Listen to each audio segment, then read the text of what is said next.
Ay, magandang araw po sa inyong lahat. Munting kalaman nga pala. Nako, ito po, i-cremate po. Ayon po kay John Vic. Etong si Cabral po. Naniniwala naman kami po na si Cabral po, ayon po kay John Vic, na ayon sa pagka-autopsy at hindi ko alam kung DNA pa, no?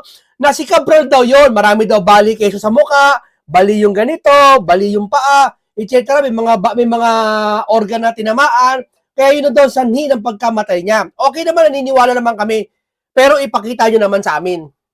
Siguro naman, sa 40 years na paglilingkod ni Cabral, may karapatan naman siguro kami ng mga Pilipino, lalo na nasasangkot siya sa mga insertion. Sabi niya, insertion queen, na nasasangkot siya. Baka may karapatan naman kami, sir. Baka ito na lang. Wala na kaming karapatan sa investigasyon eh. Hindi namin narinig yung Senate Ribbon. Blue Ribbon, hindi namin narinig. ICI, wala. Siguro naman, karapatan din namin malaman to.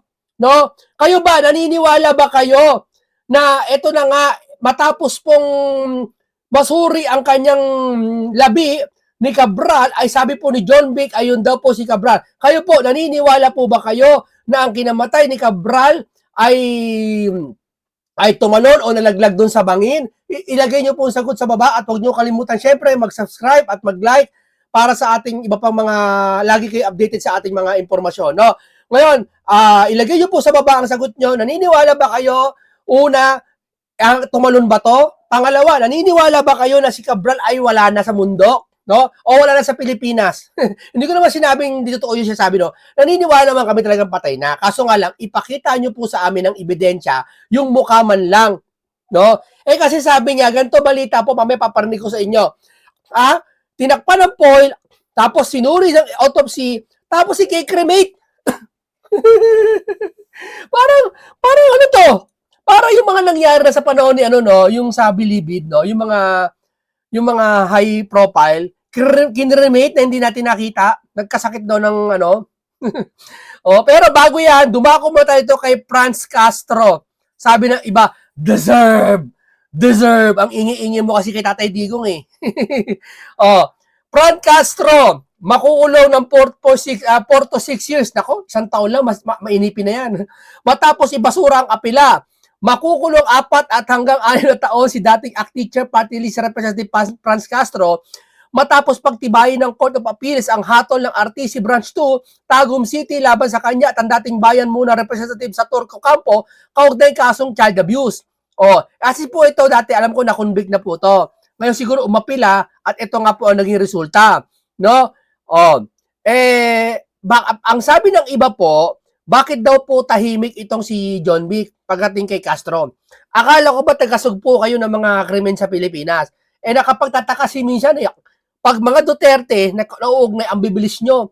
Pero pag alam nyo, kalaban ng Duterte, kahit hindi nyo kakampi, pabor ata yata kayo. Tama ba? O hinala ko lang to? Tama ba ako? Sino nakakalta rito? Di ba kasi ganoon sila, di ba? Dati kay Saldi ko, okay sila kasi kakampi nila. Nakikiusap sa inyo taong bayan, nakikiusap sa inyo si Senator Marcoleta, asan si Saldi ko, ipatawag lahat, hindi nyo pinagbibigyan. Nung kinalaban na kayo, kalaban nyo na rin. Di ba? Ibig sabihin to mga to, pag gusto nilang pagtakpan. Ganun ba yon? Matahimik yata si John Vic ngayon. Nakita ko na sa mga nababasa ko lang. Nababasa ko lang po. Ted Pailo, binatikos ng antas ng mga anunsyo ni Marcos Jr. Hayaan mo na kasi itong si Jr. Mula ito transparency, diba, mula nag-rally yung iba't ibang mga organisasyon, mga religious group, nagsisipag na to sa mga update. Hindi namin kailangan update, sir. Sir, hindi namin kailangan. Ina-update nyo lang kami kung ano nangyayari. Sir, yung big fish ang kailangan namin, sir. Di ba? Para ba kasi lumalabas, wala kayong kasalanan dito eh. Hindi naman kayo nagnakaw eh. Alam namin yun eh. Pero man lang sana, palawakin nyo ang investigasyon. Alin yun? Di ba yung ICI niya, hindi ka nangingialam? Pag gusto marinig namin. Di ba? Pati yung Blue Ribbon. Ito, basaya tayo kay Franz Castro muna. Alis na tayo dyan. Makukonsumi lang tayo dyan. This is good news! Ayan, Castro! Oh, sayang, no? Sana isang Castro na lang na, ano, no? Ikulong na rin. Nang isang Castro, putak ng putak. Di ba? Alam niyo na kung sino yon. Yung putak ng putak, ang layo ng sagot. Pag nasusukol mga Duterte? Mga Duterte? Mga puro Duterte, bunganga, pati mga didis. Wala, didis ang bunganga ng mga to, hindi makamove on. Ayaw gawin trabaho nila, puro didis ang inatupag. Di ba? Spokesperson siya. Ang dami niya sinasabi. Pag vlogger na siya, iba siya sabi sa pagiging spokes niya. Ay, di ba? Di mo na kung tama ba eh. Balik kulungan ka, karma yan. Tagal na namin, tagal na naman, ano ba ta? Nawala. Tagal naman, dakmain na at ikulong na agad yan. Believe it is wavy. Nako, pag convicted, believe it yan. Di ba? Alam ko hindi o baka dyan sa bikutan. Tamang-tama paglabas mo ng kulungan. Baka ang presidente ng Pilipinas ay yung taong ayaw mo. Kaya wag ka na muna lalabas 2035 ka na lang lumabas. Nako, hindi totoo yan. Pag sakaling pag 2028, paglabas mo, nako, baka hindi ka na maabuta o baka nasa loob ka pa kasi 4 to 6 years eh. 3 years na lang ang eleksyon eh. Kung makukulong ka, si Sara na ulit, nako, bahala kayo. Karma na isa-isa. Karma na isa-isa. Yung isa, hindi man lang ito hindi natin sasabi yung nalaglag sa bangin. Hindi natin alam kung talaga kung tinulak o aksidente o nadulas. Pero kahit ano pa man din, kinuha na siya ng langit. Di ba? Kumbaga, isa na sa mga karma Israel yun. Di ba? Kaso nga lang, yung naiwan niya rito, mga ebidensya na malalaman ng big fish, wala na. Di ba? Tama lang yan. Natitira, yan, kasi titira mo kaya Sara, ikaw ang makukulong. O, yun. Dito lang muna tayo. Painggan natin to si John Vic. No? Dito po. Si John Vic, painggan po natin. Samantala naman sa may tuba Benguet. Pwede. Hindi, gusto ko lang paalam sa lahat na confirmed na si former Yusek Cathy Cabral ang nakitang gabi doon sa ilalim ng bangin doon sa tuba Benguet. Siya ay isinagawa ng isang autopsy at DNA swab. At unofficially, yung DNA swab ay lumabas na siya talaga yon. Plus, sir, dapat ipakita mo sa amin pati papeles, sir. Naniniwala naman kami, sir. Pero sir, gusto namin ng satisfy sa sarili namin, pati papeles. Asa na? Kung positive ba yan sa DNA, tugma sa kapatid, sa nanay, ipakita nyo hindi yung verbal lang, sir. Di ba? Yun ang tama, sir eh. The fingerprints plus the identification. Asa yung fingerprints? Ilabas nyo na, sir. Of the family. Yeah. At lumalabas rin na consistent sa... Kasi ganito sir Ito hindi ko siya sabing totoo to Ito lang bibigyan ko senaryo sa inyo Pwede mangyari. Halimbawa, nagtatambay dyan si Cabral. Huwag yung paniwalaan to senaryo lang to Nagtatambay si Cabral dyan. Nagpa-selfie. Maaring plano nila to. Sige, magpa-selfie ka dyan, ipakita mo dyan ka. Para isipin niya ng tao, nagpakatihulog ka dyan. Di ba? Kaya pag nakita mo, di ba pwede yun wax lang. Kumuha ng ibang pasyente na namatay sa ospital, ilagay dyan. Hindi, ito, malalim na to. Pero magkakayang gawin to ng mga bilyon-bilyon ang nanakaw. Hindi ko sinabing kayo yan Senaryo lang to, huwag nyo paniwalaan, tsorya ko lang to. Pwede sa ospital, magbayad, ipa-wax, ipa-surgery. Tapos pag nag-surgery, ilaglag dyan. Tapos ipakita niya si Cabral, nagpipicture siya, ganyan-ganyan. Tapos, siyempre may makikita ang dashcam, kasama rin yun. Yung mga dashcam na yun. Hindi kasabot yung dashcam, pero bahala na kung ipakita nila o hindi. Basta yan, nakatambay si Cabral dyan. Tapos umuwi na ng bahay, baka lumabas na ibang bansa. Tapos, yung nakita doon, hindi naman si Cabral. Di kunwari, pakita, sinabing oo. Pwedeng ganun, sir. Yun ang iniisip namin, sir, marami. Kaya mas maganda talaga sa pinakamagandang sir, ipakita nyo yung mukha, ipakita nyo yung mga resulta. Tapos, mamaya, papapanood nyo. Investigation sa follow-up investigation, number 1, walang, sa kotse, walang signs of struggle. Walang blood stains. Number 2, ang autopsy ay consistent with blunt force trauma from a high fall. From a fall. Number 3, mag-isa talaga siya sa lugar na yon ng binaba ng driver. Walang witnesses, pero it turns out nung umaga, sinubukan niya na. Nakita lang ng pulis, kaya umatras siya. Pero nung bumaba siya, parang pagbaba kasi ng driver ng 2 kilometers down, parang pag-gasolina, pagbalik ng driver, hindi na siya nakita So baka doon parang tumalon na. Eh, ano lumalabas? So ako, Wala kasi CCTV, yan ang hirap eh. Dashcam lang yan, pero di natin alam eh, di ba? Bahay natin, baka binalikan niya, tapos kinuha. Umalis na abroad. cause of death, Blood force trauma, wasak ang kanan na bahagi ng mukha niya. Bali ang kamay, bali ang tuhod, at saka dito sa likod basag, at saka yung kanyang ribs ay nag-leakage, ay shattered towards the internal organs. So, Medyo mataas talaga, mga 30 meters. 30 no? meters. Ito naman, wala ibang binanggit, kundi talagang kay Pulong Duterte. Sir, banggitin mo rin yung insertion nila, yung iba? Hindi lang si Pulong? Yung, 30 meters, yung- Tsaka pure rock. Pure rock ang binagsakan. 30 meters Wala naman man ang na tubig. 100. Walang talon, walang puno, walang lupa, diretsong bato talaga. Bato talaga. So sana yung mga paborito nating trolls ay nakikinig ngayon. Yung mga conspiracy theories dyan, no? Well, kung hindi sila naniniwala, pwede naman sila mag-volunteer. Yeah. Tulak namin doon para makita nila. Dapat ikaw una, sir. Kung pareho talaga nalabas doon, di ba? Be careful what you wish Oo, for. di ba? Kasi, Sir, pwede ba sumama dyan? Magtulak ito lang. Ang aming tagapala ng Oo. tutulak. hindi kasi, Pwede ba dagdagan yung tutulak? kasi sabi na nga ba, marami magiging conspiracy theories dito eh. Siyempre, mauna na yung mga tuwan-tuwa sa akin. Kaya sinigurado ko talaga na yung complete yung autopsy report, complete ang crime, scene of crime report. Pati yung time in and time out ng hotel, nakuha na rin namin yung CCTV. Pumasok siya ng mag-isa, lumabas siya mag-isa. Sir, wala akong sinasabi ha. Yeah. Mag-isa ha, mag-isa. So wala siyang kasamang best friend doon? Wala. Oo, kahit sa party, wala. Mag-isa po Secured, siya. sir, yung hotel. Kasi, Naka-tape siya ngayon. Sa considered a crime scene. May nakitang dalawang bag na puro papeles, pero hindi pa pwede pasukin. So, Yun ang sinasabi ko, puro papeles. Alin yun? Saka, sir, dapat, imbisigan nyo, anong ginawa sa hotel? Anong ginawa niya doon? No? Palagay natin sa kanya, kasi alam ko, balita ko, kay Cabral dati yung hotel na yun, Ayon Hotel. Binenta niya na. O palagay natin, kahit kanya o hindi kanya, no? Anong ginagawa ni Cabral doon sa panahon na yun? Tsaka ba yung mga papeles? Ipakita nyo baka mga ano proponents yun. Ha? Baka palitan nyo, ha? Iwas lang.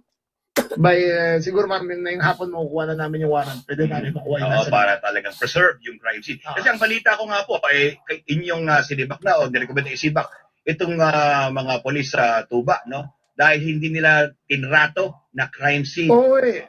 Nung unang dumating sa akin ng report, nakita. Kasi pumasok sa system namin yung mga 12 midnight nung kinonfirm na siya talaga yun. Nakita ko siya mga 4:30. Nung pinapollow up ko yung reports, hindi nyo rin tinrita sa crime scene. Pero for a highly controversial character involved in the biggest scandal in Philippine history, bakit di naman nila sinabing tinanong man lang, baka may iba nangyari dito. Correct. So ito yung matitiro mga mga police tolongges eh. Kaya Sir, dapat ikaw may karapatan sa mga pulis, di ba, sir? Dapat nagko-command ka ngayon pa din. Kaya sinibak niya kasi hindi alam ng pulis, di ba si Cabral sikat na sikat niya.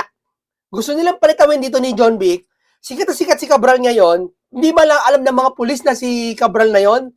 At pag alam mo si Cabral ngayon, dapat sinecure mo yung cellphone, hindi yung binigay sa asawa. Kasi ginawa ata ng pulis, binigay sa asawa, kaya sinibak sila. Yung pulis sinibak. Bakit, sir? Hindi mo ba, dapat una pa lang siya, sinabihan mo na, nagpalibot-liham ka na sa mga police, circular ka na, nasabihin mo, sa lahat ng mga kapulisan, kung sino man ang mahuli yung mga wanted sa DPWH na nagtatago, o sino man alinman sa pinakamaliit na ahensya ng gobyerno na nasasangkot sa flood control, pag may mapatay man o buhay na huli nyo, i-secured nyo ang ebidensya. Di ba ganyan ang trabaho niyan? Ba't di mo ginawa yun, sir? Tama, di ba? Sisisi mo ngayon sa police. Parang hindi nanonood ng balita ng nakaraang 10 buwan. hindi ako makapaniwala sa buong Pilipinas. Wala nang pulungan kundi na hindi pinag-uusapan to. Sila parang ordinary suicide lang. Sinuli lahat ng gamit sa pamilya. Diba? Kaya galit na galit talaga ako. Ni-recommend ko talaga na i-relieve na yung provincial director. Kasi nga sa dapat sa'yo nanggagaling yan. O kaya sa mga kakakilala mo, i-announce mo na, ito sa lahat ng makakahuli ng mga official ng DPWH, lahat ng ebidensya i-secured nyo. Ngayon pa lang ikaw? Naknang titing naman. Ano ba trabaho mo? Tuba, Chief of Police. Yung cellphone, sir, wala ba? Yung cellphone na pumayag na yung asawa, pagkatapos doon ng cremation, bibigyan niya na yun. Okay. O, tamo, pagkatapos ng cremation, ulitin. Wala ba? Yung cellphone na pumayag na yung asawa, pagkatapos doon ng cremation, bibigyan niya na yun. Ay, pagkatapos ng cremation, whoo! Sure ball! Hindi natin napakakita si Cabral na talagang, hindi natin sinabing hindi siya yun, ha. Gusto namin masatisfy siya na kung siya yun. Sir. Ngayon, maraming pampapaniwalain na hindi siya naniniwala si Cabral. Tapos, i-cremate nyo, pahig kami, i-cremate nyo, pakita nyo muna. Hindi pa, i-cremate. Nakapoil, nakuha sa bangi. Ha? Tapos, hindi pinakita. Tapos, i-cremate. Nang teting naman talaga, oh. Di ba? Ano yun? Okay. Medyo So, naging kung natuloy deep, na po yung autopsya, pwede na po nila. Kasi napanood ko rin yung interview ng asawa nga na pinipilit nila. Buti naman po, pumayag na, no? Pumayag naman. Oo. And yung driver, sir, wala siyang pananaw niya. Wala, so far, Pag kinaremate na, finish na. Kalahati ng Pilipino mananatili sa isip nila na hindi namatay si Cabral. I think siya totoo. Dapat, naku, alam mo, ang number one virtue ng driver, marunong magtago ng sekreto yun. Yan nga, Diba? oo. So, Alam mo ba yun, Doc? Alam mo ba yun, Doc? Ha? Kaya wala akong driver. Oo, ayan. Talaga nagkamanin sa sakyan na yan. Oo. pero sa sinasabi niya, mukhang totoo naman. Pati yung cellphone ng driver, Pati kinuha siya na niya. Okay. ini-examine na. In-examine niyo po. Pero initially, may nakita na ba kayo? Kasi may lumalabas po ngayon mga litrato na nag-selfie si Manong driver, nag-selfie. Tama. Kasama sa likod niya si Yusek, former Yusek. Normal ba yun? Pero totoo po yung picture na yun. Totoo yun. Totoo yun. Ang tanong nila, what was that about? Ano ba What's yung that about? Normal ba yun? Hindi ko alam eh. Hindi ko alam. Hindi ko alam. Yung driver mo kasama ka. Sa akin, hindi. Hindi ko alam. Pero, so, hindi, I cannot say to doon na nasa isip na driver o na nasa isip niya. Pero, it was unusual to say the least. Pero tinituring na ang driver ngayon na person of interest. Tama po ba? Yes, person of interest siya. kung sakasakali kawawa yung driver. Baka pagbintangan pa DDS to. Kaya, totoo yan. Pero originally, ay ayaw pumayag ng pamilya na magpa-autopsy at ayaw din nilang ibalik kaagad yung cellphone or other digital equipments ni Yusek. Ano kaya yung dahilan? Parang wala naman dahilan. Parang hindi nila ipa-autopsy or Well, hindi ko, siguro, they were grieving. Ayoko na magsalita para sa kanila. Pero in-invoke namin yung powers of the police. No, may suspicious nature of death. A autopsy is mandatory. Dalawang taong pwede humingi niyan, mayor o PNP. So in-invoke ni Chief na dati ang powers sa PNP para mapa-autopsy yung katawan. Bukod po sa kami nakikirami, syempre, ang taong bayan, kasi maraming katanungan, no? Parang, may tuturing kasi itong national interest, no? Tama Itong kaso po na ito, kaya dapat talagang tayo sigurado para hindi rin po tayo mapulaan na tayo may tinatago din. Tama po, Secretary? Tama yun. Kaya sinigurado ko, nung nakita ko na may lapses nung umpisa pa lang, galit na galit ako, sabi ko, sino pa, ano yung crime scene yan eh, dapat ma-preserve. So, follow up talaga yun. Yung tao mismo, di ba, dapat ano yun eh, normal police procedure. Pero, kaya nga, hindi naman perfect ang PNP. At least, ginagawa namin yung remedial action. I hope it's a lesson to everyone. Lalo na ngayon, na ang daming involved dito. According to ICI, mga 1,000 individuals involved. Naniniwala mo ba kayo sa ICI? Sko po. So, dapat alam kagad nila kung may mangyaring ganyan. Is to preserve the scene of the crime. Sir, tinatanong ni Tem sa may question ulit ang ating publiko. live on sa comment section. Kung hindi ba daw delikado na saka pa ibabalik yung mobile phone, baka daw Tampering, oo. Kaya nariliban Chief of Police. Yan, kasi hawak na nila. Hawak na nila eh. Ibinigay Binigay pa eh. Hindi dapat, sinabihan mo nyo na eh. Ikaw naman, oh. Tanteting naman eh. Oo. Pero kahit kasi burahin yung laman nun, pwede pa rin Kasi mabuksan ma-recover. Oo, dahil may backup yun. Parang marami kang binubura. Medyo. Sanay. Diretso ako sa telco. Hindi, alam mo, kahit binura yung mga message nyo, pati mga picture doon, alam ko sa IT na-recover yon sa loob ng cellphone. Maliban na lang yung cellphone winasak o sinunog. Diba? Pero tutusin na recover pa rin yun. Pag sinunog, winasak na wala, ay kahina-hinala po talaga. At ako tutol po ako sa sinabi ni Senator Robin Padilla. Pasensya na, Senator Robin, ha. Yung siya sabi mo, porket si Cabral may kasalanan pa yung pamilya, wala. Sir, hindi tayo sigurado. Minsan, sir, yung pamilya, kasabot minsan. O accessories kung tawagin. Yan! Hirap nga, baka i-check sa telco eh. No? Your history. So, ibig sabihin may mga pamamaraan pa tayo, no? Meron pa Sa naman, sakaling meron pa mabalam man. Kasi parang sinasabi, tama ba ako, Secretary, na hindi dahil sa pagkawala o pagkamatay ni former Yusek Cabral, titigil lang ang investigasyon. Hindi, tuloy pa rin yan. That does not protect the guilty. Siguro mahalaga lang na dahil hindi naman natin masisisi yung mga tao na may mga suspicions. Correct, no? correct. Oh. Dahil Mula sa Pilipinas. napaka-strategic ng pagkakapalaw eh. Oo. No? Saktong-sakto na siya Mm. ipapatawag, siya ay kakasuhan. Oo. Tinatawag na siya sa Hindi niya may waga pagkamatay niyan eh. Una-una, hindi namin nakita, kikremate na. Pangalawa, itong picture na tong lalaking to, sa pagpalagay natin, no? Palagay natin talaga, kung totoo yan, nagpa-picture siya, no? Kung gawa-gawa lang pala yan, nagpa-picture. Tapos planado na nakakuha rin ng malaglag. Iba palang tao, kasi hindi namin nakita yung bangkay eh. Di ba? Pwede madaling sabihin na, na autopsy, na DNA. Hindi naman magsisinungaling si John B. Hindi naman magsisinungaling siguro.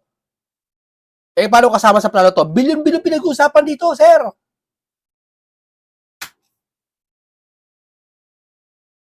Siya dumalo Sunod na siya. no? Siya din sunod. Tapos yung role niya mismo, head ng planning. Ibig sabihin, alam niya lahat. Siya. Ano Tama, nangyayari central doon, figure. no? Tama.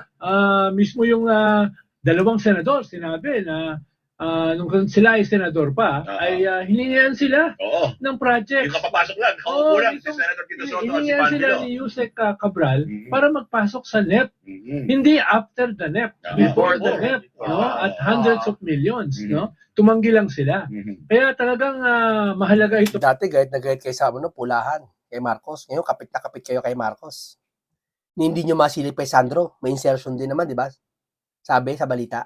Role. Sabi nga nung iba, Mhm. siya yung linchpin doon Oo. sa sindikato sa loob ng DPWH. Mhm. Dahil ang tagal niyang head ng planning. Correct. No? At nung panahon ni President Duterte, Yan na. siya rin yung nag-facilitate Mhm. nung 51 billion na napunta kay Pulong Duterte. O, yan na. Ayan na. Bakit 40 years tong nasa DPWH? Bakit si Pinoy mo? Ha? Wala ba nag-insert doon sa mga kakampi niya? Di ba? Si Pulong Duterte na nasa isip mo, sir? Asa si napapabalitang si Sandro? Wala ba? Wala ba rin ba? Na Yan ang hirap sa mga to. isang distrito for less than 3 years. Mhm. So maraming mga ganun na hinawakan itong si Yusek Cabral. Oo. No? Kaya Yan ang siguro konteksto. maraming mga tao ang interesado na siya ay mawala. Mhm. No? Kaya nagkakaroon ng shadow itong kanyang pagpanaw. No?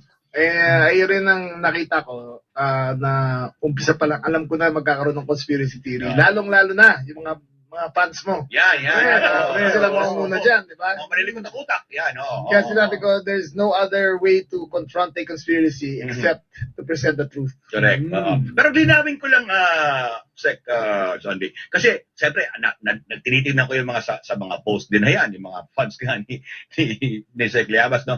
May sinasabi nila, ang sabi mo daw kasi is parang walang foul play. Of course, no? Yes. Pero bataya ito doon sa Sa postmortem, sa autopsy, sa scene of the crime, wala kaming nakitang evidence of foul play. Mhm. Walang struggle. Kahit sa mga kuko niya, Mhm. walang nakitang skin cells na pwede mag-point. Mhm. Walang gunshot wound. Mhm. Wala siyang ligature Mhm. marks sa leg. So wala kami nakitang foul play. Hindi sa sasakyan. Sa sasakyan, walang dugo, walang signs of struggle rin. So, Pero yung sinasabi nga na mga O sige, wala lahat. Ipakita nyo. Sige na, wala lahat. Pakita nyo, bago nyo i-cremate. Di ba? Ganun lang, kasimple lang yun eh. conspiracy theorist, ang consistent din daw yung pagkakatulak, baka may tumulak. Pero, ito Seka, bukod kay Yusek Cabral, itatanong ko sa ito, syempre, hindi ito lang ang pagtatapos. Meron pa rin patuloy na investigasyon at may patuloy pa rin kayo pong mga anggulo na dapat. Ito Ito magandang tanong dito. Imbestigahan niyo yung malapit sa mga ospital o sa mga morgue. Tip ko lang. Tip ko lang. Sa, ano ko lang ha, huwag yun na sundin nyo pero suggest ba to? O tsorya? Imbestigahan niyo yung mga morgue. Baka may inarbor doon na patay. Hindi, biro lang yan pero, di ba? Kasi di ba, nangyayari talaga yan eh. Pag bilyon-bilyon pinag-uusapan eh. Aarbor ng patay, tapos yung patay, papalabasin si Cabral. Iwawax ng konti yung mukha, papalabasin konti, pati yung damit, siya din. Tapos magpapakita ng picture kumari ganyan.